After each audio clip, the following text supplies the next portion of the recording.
고칼의 제주팟 2018년 6월 25일 에피소드 시작합니다. 재선에 성공한 원희룡 제주도지사가 자신의 임기 내 당적을 갖지 않겠다는 입장을 밝혔다고 합니다. 어제자 연합뉴스 인터뷰 보도 내용을 살펴보면요, 이렇게 말했습니다. 현재 당적은 제주도민당이다. 지금 보수 세력은 사람의 문제도 문제지만 정당 운영 구조와 국민을 대하는 철학의 부재, 과거 잘못에 대한 성찰과 반성하지 않는 자세도 문제다. 과거 낡은 반공체제 질서에서 과감하게 벗어나야 한다. 개파 기득권이 아니라 국민과 소통 속에서 투명한 정치 시스템으로 움직이는 합리적이고 민주적인 정파의 모습으로 환골탈퇴해야 한다. 특별한 사정 변경이 있기 전에는 임기 내 당적은 안 가질 것이다 라고 말입니다. 네, 임기 내 당적은 안 가질 것이다 라고 말하기는 했습니다만 특별한 사정 변경이 있기 전까지라는 단서 조항이 눈에 띄는군요. 하지만 이 말을 고지고대로 들을 이 정치권 관계자나 도민들, 제가 봤을 때는 많을 것 같진 않습니다. 왜냐고요? 원지사의 과거 행적을 살펴보면 알 수 있습니다. 최순실 국정농단이 전국적인 관심을 끌기 시작하던 지난 2016년 11월 새누리당 탈당은 없을 것이다 라고 못을 박은 적이 있지만 불과 2달여 만에 당을 뛰쳐나온 전력이 있고요. 지난해 4월에는 새누리당을 나와 만든 바른정당의 국회의원 11명이 다시 자유한국당으로 복당한 것을 두고 탈당할 계획이 전혀 없다, 한 발짝도 움직이지 않겠다라고 언론 인터뷰를 통해서 선을 긋기는 했습니다만 결과적으로 모두 거짓말이었던 셈입니다. 자, 이상 원지사를 바라보는 적고칼의 냉소였습니다.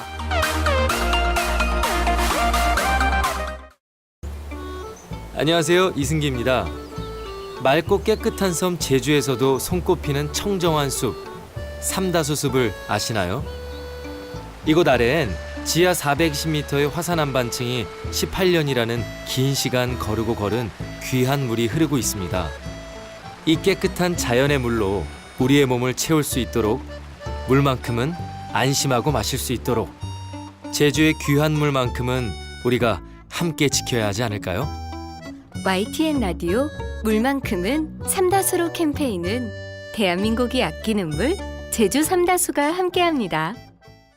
네, 청취자 여러분, 새로운 한 주가 시작됐습니다. 오늘 같은 날씨라면 한 주를 시작하기에 힘차게 시작하기에 그렇게 나쁘지는 않을 것 같은데요. 오늘이 보니까 때마침 6.25 전쟁 68주년이 되는 날입니다. 네, 6.25 전쟁. 저희 세대가 어릴 적만 하더라도 이 나름 사상주입을 많이 받았습니다. 이 정도 시기만 되면 반공 포스터 그리기 대회, 웅변 대회, 아무튼 그 대한민국이라는 국가 시스템 전체가 6월만 되면 이 공산주의에 대한 적개심을 불태우고 모든 에너지를 집중하는 데 사용했던 것 같은 그런 기억이 있는데요. 이 마치 그 조지 오웰의 소설 1984 보면은 사람들이 모여서 전쟁 비디오 이렇게 시청하면서 괴성 지르고 분노하는 그런 시간이 있잖아요. 그 표현이 뭐였는지 제가 지금 깜빡했는데 마치 꼭 그런 의식을 갖는 그런 분위기 같았습니다. 오죽하면 교사들도 저희들한테 항상 그런 얘기를 했다니까요. 조금 애들이 졸거나 나태하다 싶으면은 항상 꺼내는 게 전쟁 얘기예요. 그때는 야, 우리나라 아직 전쟁 끝난 거 아니다. 지금 잠깐 쉬고 있는 휴전 상태다라면서 좀 뭔가 경각심을 일깨워 주려고 했던 것 같은데 뭔가 좀 적절한 표현은 아니었던 것 같고. 자, 아무튼 저희 때는 그렇게 학습을 했는데 요즘 청소년들 6.25 전쟁에 대해서는 잘 모르는 것 같다라는 그런 생각이 들어요. 언론 보도도 그렇고. 그런데 이념을 떠나서라도 어쨌든 6.25 전쟁이라는 게 대한민국이 동족 간에 이 총뿌리를 겨누고 피도 흘리고 수많은 이상가족도 생기고 어떤 여러 가지 아픈 이야기가 나온 그런 결정적인 사건 아니겠습니까? 뭐 이에 대해서는 좀 제대로 알고는 넘어가야 할 필요가 있지 않을까, 뭐 이에 대한 교육도 좀 이루어져야 하지 않을까 싶습니다. 오프닝에서 잠깐 넘어가서 이렇게 뭐 조금 저의 사족을 좀 붙인 거고요. 자, 지난주 토요일이죠. 대한민국 정치사의 중요한 인물로 꼽히는 분입니다. 김종필 전 국무총리가 별세했다는 소식이 들어왔습니다. 저희 코칼의 제주팟 뭐 지방선거 이렇게 다루면서 제주판 삼김을 청산한다 만다 이런 표현을 가끔 사용을 하고 있죠. 뭐 물론 청취자 여러분들 아시겠지만, 어느 정도 연세가 있는 분들은 아시겠지만, 삼김을 대표하는 인물이 바로 이 고 김대중 전 대통령, 고 김영삼 전 대통령, 그리고 바로 이분 고 김종필 전 총리 아니겠습니까? 정부가 고 김 전 총리에 대해서 지금 훈장을 추서하려고 하고 있습니다만, 이를 두고 좀 말이 많은 것 같습니다. 오늘날 국정원의 전신이죠. 중앙정보부를 창설한 분이 바로 이분이기도 하고, 뭐 그러다 보니까 이제 그 당시 중앙정보부가 정치권은 물론 국민들을 사찰하는 유신 독재의 어떤 심장과 같은 대표적인 기관이기도 한데, 이런 핵심 멤버에게 훈장을 주는 게 과연 온당한 것이냐 하는 의견이 있는가 하면, 그래도 대한민국 근대화의 일정 부분 역할을 한 것은 인정을 해야 하지 않느냐라고 이 두 가지 내용을 두고 서로 말이 많은 것 같은데요. 제가 보기에는 양쪽 주장이 뭐 모두 일리는 있는 것 같아서 일단 판단은 유보하도록 하겠습니다. 자, 그런데 혹시 이 고 김종필 전 총리 지금 제주의 감귤 산업, 대표 산업이죠. 감귤과 밀접한 관련이 있다는 사실 혹시 알고 계셨습니까?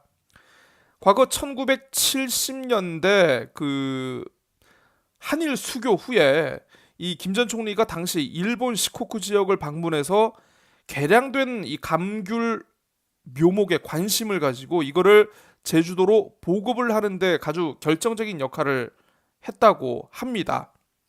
뭐 물론 김 전 총리 이 과정에서 뒷돈도 쓰리고 아무튼 뭐 와이로도 받고 별 뭐 이상한 짓을 해가지고 80년대 새롭게 들어선 군사정부에 의해서 뭐 제주도 감귤 농장 재산도 몰수당하고 아무튼 뭐 뒷구녕으로 해먹은 게 참 많은 것 같은데요. 그래도 제대로 된 산업 하나 없는 이 제주에서 감귤이라는 대표 분야를 개척하게 만든 인물, 평가가 엇갈리든 싫든 좋든 김종필 전 총리라는 사실은 부인할 수가 없습니다.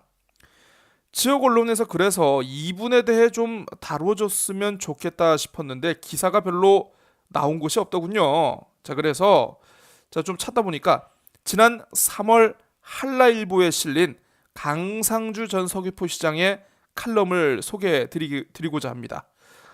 칼럼이긴 한데요. 제목은 좀 민망합니다. 제목이 총리각하 감사합니다.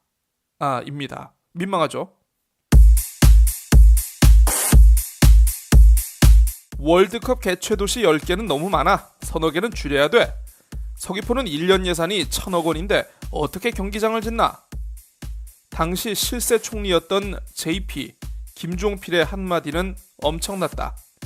DJP 김대중 김종필 공동정부라 불리던 시절이고 상당수의 장관들이 JP가 추천하면 그대로 임명되었다. 월드컵 주무부서인 문체부 장관, 월드컵 조직위원장 등 모두가 JP 추천이었다. 그 후 월드컵 개최도시로 선정되었음에도 중앙정부의 서귀포에 대한 절차가 중단되었다. 이 난국을 풀어야만 했고 그것은 애옥, 즉 핵을 짜내야만 해결되는 문제였다.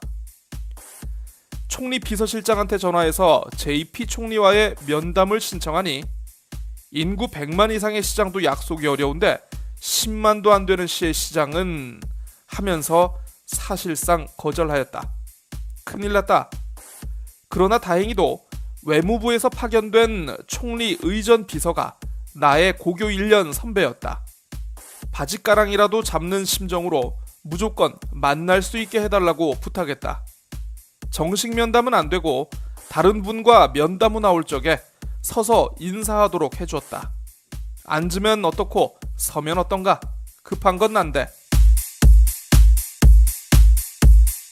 며칠 후 정부종합청사 국무총리 사무실에 들어가니 총리께서 일어서서 나오시고 계셨다. 얼른 인사하고. 저는 서귀포시의 시장인데 우리 제주도민들은 총리께서 제주도의 은인이라고 알만한 사람들은 다 알고 있습니다. 왜 그러지? 네, 제주 땅이 척박하고 벼농사도 잘 안 되고 보릿고기도 있던 시절에 총리께서 감귤을 보급해 주셔서 지금은 생명산업으로 역할을 하고 있으며 조금 나이 드신 분들은 다 알고 늘 고마워하고 있습니다 했더니 자리에 앉아봐 하시고는 방풍수로 편백, 측백나무를 심어야 한다 했는데 제주 사람들은 돌담만 고집하더라 하셨다. 총리님, 그때 심어놓은 나무들이 자라서 지금 제주가 사시사철 푸르름을 자랑하고 대한민국의 대표적인 국제관광지로 자리매김하게 되었습니다. 이제 총리께서 만드신 감귤밭에 월드컵 경기장을 지어서 스포츠 산업을 미래의 먹거리로 육성하고자 하는데 총리께서 도와주십시오 했더니 시장이 아주 열심이구만. 우지사도 전화 왔었다 하시고는 내 앞으로는 서귀포에 경기장 짓는 거 반대하지 않을게 하셨다. 나도 모르게 벌떡 일어나서 총리 각하 감사합니다. 정성을 다하여 인사하였다. 두 번째 인연은 감귤 주산지인 효돈 지역에 감귤박물관을 건립하여 감귤의 역사성을 세우고 관광과도 연계하는 사업을 추진하는 것에서였다. 마침 신효예림계에서 호응이 있어서 부지를 제공하고 시청에서는 박물관을 건립하는 민관 협력 사업이 가능하였다. 문제는 수십억 원이 소요되는 건축비였는데 그것도 마침 농수산부에서 지역 특화 사업 공모가 있었다. 시도당 한 개라 제주도청을 경유하여 신청했는데 2순위라는 거였다. 제주도청에서 남원읍 한남리에 감귤 가공 공장을 세우고 직영하겠다고 해서 그것을 1순위로 올렸다는 것이다. 비상이 걸렸다. 그런데 서귀포시청 감귤계장이 현재 농수산장관이 JP 자민련 총재가 추천하신 분입니다 하는 게 아닌가? 귀가 번쩍 뜨였다. 속으로 계장의 궁퉁이가 보통이 아니다 생각했다. 그 후 친해진 JP 총재 보좌관을 통해 JP를 만나서 사정 얘기를 하고 건립비 문제를 해결하였다. 그래서 어엿한 감귤박물관이 건립되었고 꾸준하게 관광객들도 온다고 한다. 박물관 전시실 한 귀퉁이에 늦기 전에 관련자들의 증언이나 자료를 통해 제주 감귤 보급과 관련된 JP와의 연계성을 알 수 있었으면 좋겠다. 나는 그때 궁퉁이가 안 났었다. 네, 그때라고 하면 이제 아마 이 강상주 이분이 시장에 재임할 때를 말하는 것이겠죠. 네, 어쨌든 뭐 자신의 경험을 토대로 이렇게 JP와의 어떤 일을 이렇게 소개를 하고 있는 좀 나름대로 신선한 글이었습니다. 글의 제목을 총리 각하 감사합니다 말고 궁퉁이라고 했으면 더 읽기 좋지 않았는가 하는 그런 생각이 드는데, 네, 궁퉁이, 네, 요령, 꽤, 지혜, 뭐 이런 걸 뜻하는 제주어죠. 네, 저도 궁퉁이가 좀 생겼으면 좋겠습니다. 신문이나 방송을 봐도 맨날 그 뉴스가 그 뉴스. 좀 깊이 있는 소식은 없을까? 이건 분명히 잘못된 게 맞잖아. 그런데 언론들은 왜 아무 목소리를 내지 않는 거지? 요즘 언론이 아무리 막탱이가 같다지만 이렇게까지 사주 뒤를 봐줘야 하나? 뉴스가 좀 뜬금없는데 왜 이런 뉴스가 나왔을까? 이런 뉴스에 지치셨습니까? 여러분을 대신해서 물어보는 뉴스, 여러분을 대신해서 뜯어보는 뉴스, 저 고칼이 있습니다. 고칼의 제주팟, 매주 월수금 3차례 여러분들을 찾아갑니다. 다운로드와 구독하기 그리고 좋아요로 고칼의 제주팟을 키워주십시오. 항상 여러분과 함께 하겠습니다.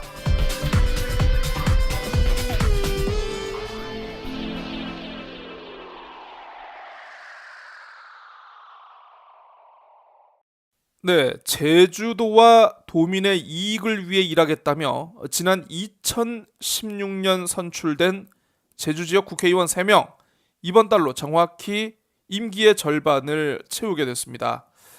자, 오늘은 제주지역 국회의원들이 약속한 공약, 이게 어떻게 진행되고 있는지 짚어보는 시간 가져보겠습니다. 사실 국회의원들의 공약 진행 상황, 이런 내용도 지역의 언론들이 좀 먼저 나서서 다뤄봐야 할 사안인 것 같습니다만 관련된 내용이 좀처럼 나와 있지를 않습니다. 워낙 바쁘시니까 그런 것 같은데 보도자료 말고 좀 이런 것도 좀 신경을 좀 써주셨으면 좋겠다. 그런 생각입니다. 언론 소비자로서 당부드리는 말씀입니다. 자, 청취자 여러분들도 다 아시죠? 현재 제주 지역 국회의원 3명입니다. 자, 국회 300명 의석 가운데 정확히 1% 뿐이죠. 어쨌든 이 세 분 모두 집권 여당 더불어민주당 소속인데요. 지난 20대 총선에서 제주시 갑의 강창일 의원 지역 최초로 연속으로 4선 달성이라는 기록을 세운 바 있고요. 제주시 을의 오영훈 의원과 서귀포시 위성곤 의원, 서귀포고등학교 동창생이자 이 제주대학교 학생운동 출신으로 나름대로 활발한 의정 활동이 기대된다라는 그런 평가를 초기에 받기도 했습니다. 물론 지금은 여당입니다만 이 3명 당선될 당시 모두 야당 신분이었죠. 아무래도 이 대통령 탄핵과 대선을 거치면서 이제 힘 있는 집권 여당의 국회의원으로 자리를 옮겼으니까 그래도 이 공약 이행 좀 기대해 볼 만하지 않겠냐, 이런 생각을 가지신 분들 있을지도 모르겠습니다만, 자, 자료를 그래서 좀 들여다봤습니다. 결론부터 말씀드리죠. 새 국회의원의 공약 실천 결과 다소 매우 졸라 실망스러운 상황입니다. 한국 매니페스토 실천본부라는 곳이 있습니다. 국회의원들 공약 평가하고 이렇게 발표하는 기관인데, 자, 여기서 지난 3월 20대 총선 2년차 공약 완료율 자료를 발표한 바가 있습니다. 자, 이 자료를 보니까 도내 국회의원들의 공약 160여 개 가운데 완료된 것은 26건에 불과하더군요. 자, 이 밖에도 128건의 공약이 정상 추진 중이거나 준비 중이고 6건은 보류 또는 폐기로 이렇게 분류되어 있는데, 완료된 공약 비율을 환산해 봤더니만 이게 16.2%에 불과하더라고요. 전국 평균이 19%고 일부 공약 이행이 괜찮은 지역에서는 완료율이 50% 정도 되는 지역도 있는데 훨씬 미치지 못하는 그런 상황인 것 같습니다.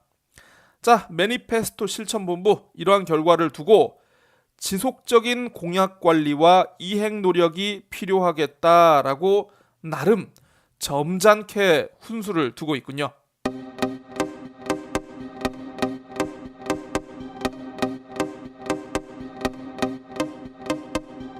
반박하고 싶으신 분들은 아마 이럴지도 모르겠습니다. 야, 그래도 그거 어디까지나 수치에 불과한 사항, 숫자에 불과한 거 아니냐?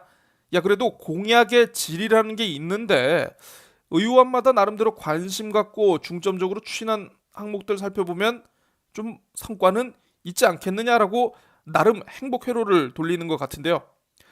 자, 그래서 각 국회의원실에 연락해서 공약 이행 지금 어떻게 추진되고 있는지 자료를 좀 달라고 했는데 감감무소식입니다. 한 일이 많으면 그래도 이것저것 자료를 챙겨서 좀 이렇게 홍보도 하고 알리고 들이밀고 할 텐데 얼마나 한 일이 없었으면 저렇게 자신이 없어 할까라는 좀 한심하다는 생각도 좀 들었습니다. 그래서 저 고칼이 새 국회의원의 총선 당시 선거 공보물과 의정 보고서 등 이 두 개 자료를 중심으로 공약 이행 사항을 체크해 봤습니다. 자, 먼저 새 국회의원 모두가 한 목소리로 입을 모았던 공약이 있죠. 기억나십니까? 바로 제주특별법 개정입니다. 제주의 개발, 더 이상 우리의 제주의 개발을 국가적 목적을 달성하기 위한 어떤 국가적인 관점이 아니라 도민의 복지 증진과 행복을 위한 도민의 관점으로 바라보고 접근하겠다라며 목적 조항을 바꾸겠다라고 약속한 바 있는데요. 지난해 강창일 의원이 대표 발의를 하기는 했습니다만 이게 현재 국회에서 계류 중인 상태입니다. 논의조차 안 되고 있다는 것이죠. 비슷한 공약으로 새 의원 모두가 약속한 게 바로 4.3 특별법 개정입니다. 뭐 트라우마 센터 설치라든가 뭐 유족이라든가 뭐 이런 분들의 그 배상과 보상 문제들 해결하겠다, 뭐 그런 거 법적 근거를 마련하겠다, 뭐 그런 건데, 자, 이거 역시 오영훈 의원이 대표 발의했습니다만 현재 국회에서 논의조차 이루어지지 못하고 있습니다. 자, 물론 이들 법률안이 국회를 통과하지 못한 것 새 의원의 전적인 책임이다라고만 할 수는 없겠습니다만, 그래도 3명이 모두 공동으로 추진을 하겠다고 약속을 했고 그런 도민적인 열망을 받아서 어쨌든 3명이 금배지를 달지 않았습니까? 가치 있는 공약으로 평가받기 위해서는 분명 그에 따른 노력도 필요하다는 지적이 나오고 있습니다. 명심해 주시기 바랍니다. 자, 그런데 이게 또 앞으로도 좀 녹록치 않아요. 지금 야권이 지방선거 참패로 지금 내홍에 휩싸였죠. 이게 앞으로도 과연 논의가 될 것이냐 말 것이냐, 논의가 쉽지 않을 것이다라는 그런 전망도 나오는데, 뭐 어쨌든 3명의 국회의원이 이제 중점 공약으로 내걸었던 만큼 앞으로 남은 2년 이거 처리 못하면 재선은 꿈도 꾸지 마셔야 할 것 같습니다.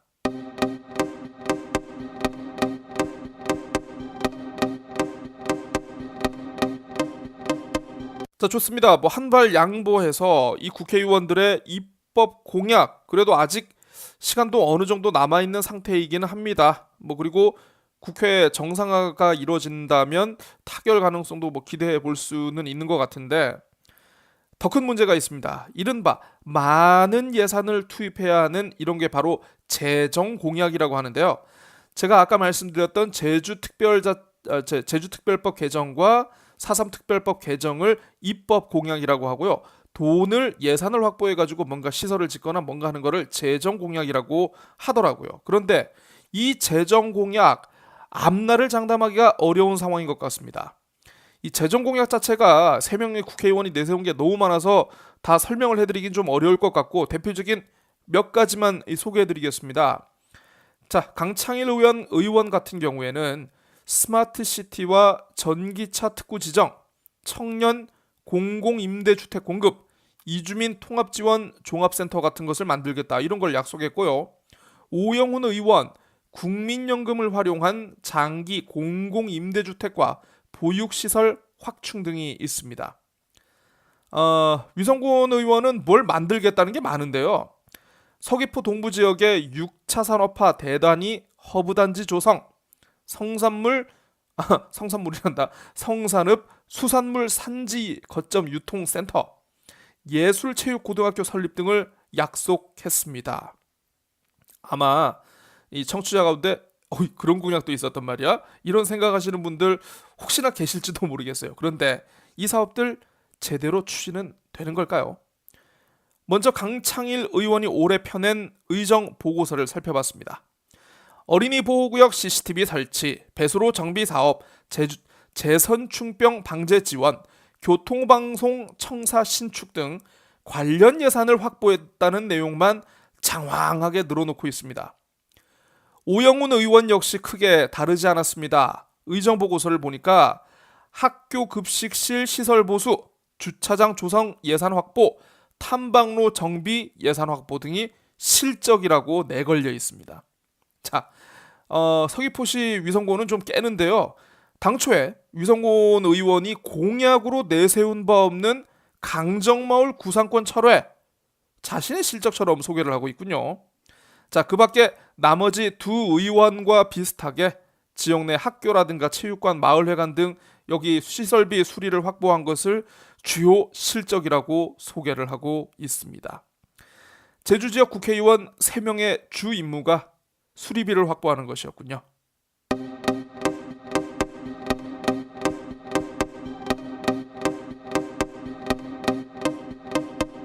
제가 제주 지역 공약만 따로 추려서 이 계산을 해보지는 못했습니다만 이 매니페스토 실천본부에 따르면 20대 국회의원의 공약을 이행하기 위해 소요되는 예산 이게 장난이 아닙니다. 모두 671조 원에 달한다고 합니다.